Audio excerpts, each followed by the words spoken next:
Hello friends, welcome to the MOOCs on entrepreneurship development. We shall be discussing the module 1, part 1 of the module 1 that is on competencies of an entrepreneur. The contents of my presentation are who is an entrepreneur, then the types of entrepreneurs, need for entrepreneurship promotion, and then the contribution of the SMEs, small and medium enterprises. Now, the question is who is an entrepreneur? I will take only two definitions of an entrepreneur, not from the books. This is Lord Rochefort, who is a very famous businessman of UK. He is an NRI. He says, I am often asked how to define an entrepreneur. My first answer is anyone who has the 5 qualities. First is motivation beyond the monetary incentives. That means, earning the money is not the only incentive for becoming an entrepreneur. If you see the very famous entrepreneurs, we talk of the Ambanis, we talk of the Adanis, we talk of the Tatas and Birlas. Now, they have lots of money. So, they do not need to work for earning the money, but still those people are working. So, earning money is not the only motto for starting a business or starting an enterprise. The second is the ability to do work one does not like as effectively as the work that one likes. When you start a business, you have to do a lot of activities. Now, some things you like, some things you do not like. Like let us say you have production, marketing, finance, HR, lot of activities are there. But since it is your enterprise, it is your baby, you have to do all the things. So, if you can do those activities which you do not like as effectively as the things which you like, you can be a better entrepreneur. The third is needs little sleep and takes a few holidays, because once you start a business, you have to work very hard. The initial 1000 days are very critical, very crucial. So, you have to work for sometimes 18 hours, 20 hours, 16 hours. So, if a person is very fond of taking sleep and very fond of taking rest, so probably this is not his cup of tea. Fourth is never worries about a pension, because when you talk of the pension, pension basically shows a security orientation, a security frame of mind.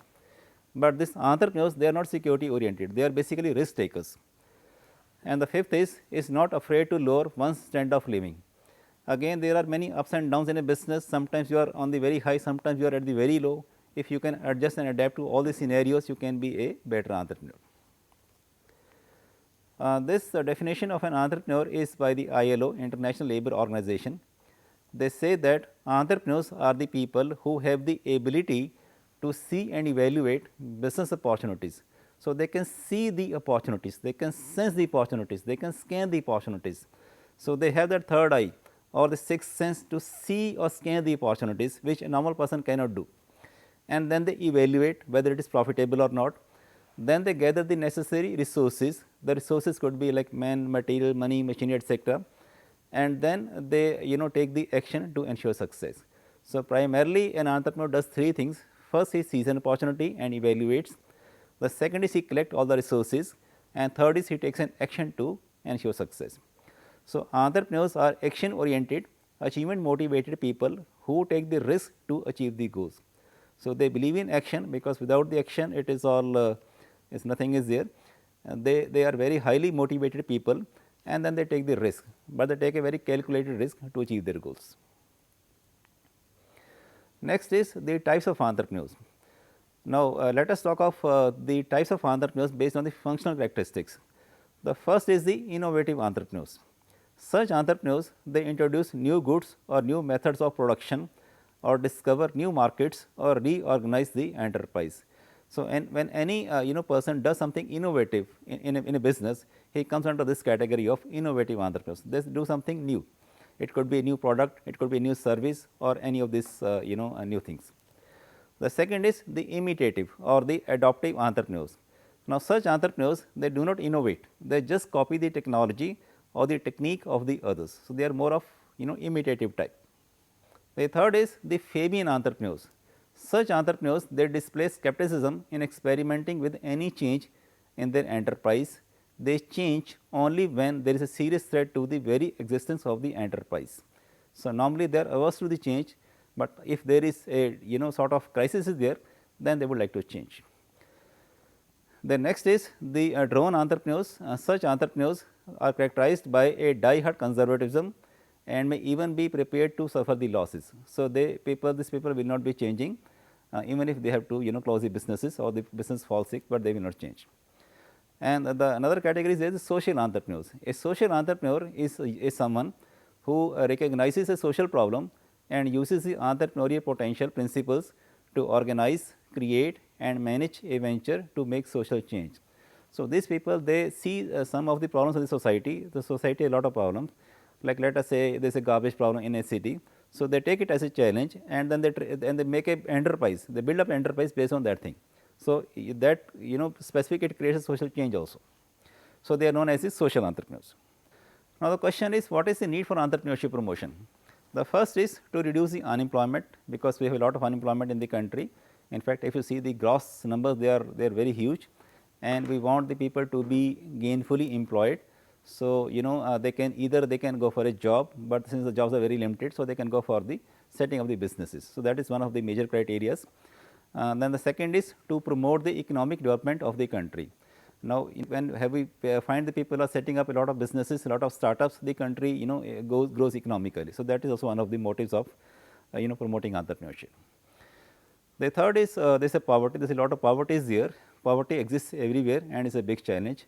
In fact, in our country we have I think almost 23% of the people who are below the poverty line, and we have to eradicate this poverty. The United Nations Sustainable Development Goals, they aim to eradicate extreme poverty and hunger. If you talk of the poverty, poverty has got a very vicious cycle. If you see on the screen, we have a low average income. So, the low income leads to the low savings and low investments, and they further lead to the low pace of capital formation. You do not have the capital. Now, you do not have the capital, you cannot buy the latest machinery, the latest technology.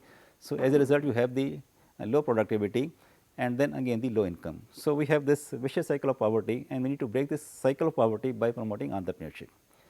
This is another vicious cycle of poverty, illiteracy, low technology and rapid population growth, which is very rampant in our countries, in India and all the South Asian countries basically. So, we have the poverty, poverty leads to the low level of education, that leads to low level of literacy, low level of skills. You do not have the skills, you cannot use the latest technology.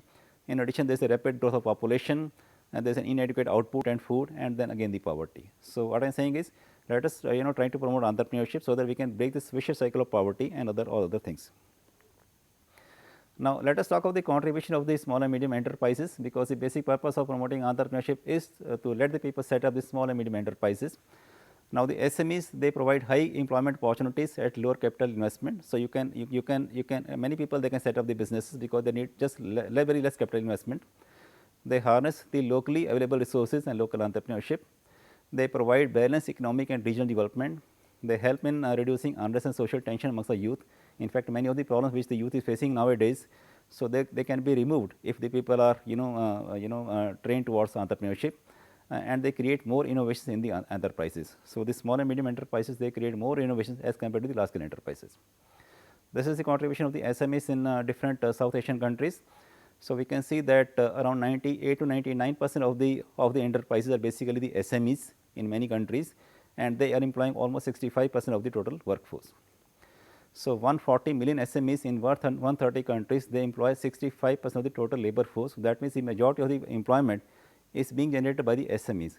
So, if the people set up their businesses, so they will remove their unemployment and then they will employ the more people also, the unemployed people also. In Asia Pacific region, the SMEs, they contribute 30 to 60% of the GDP and 35% of the regional exports. So, these are the benefits of starting a business, or especially a small and medium enterprise, and we intend to promote this entrepreneurship amongst the people, amongst the youth, so that they can set up the small and medium enterprises. Thank you so much.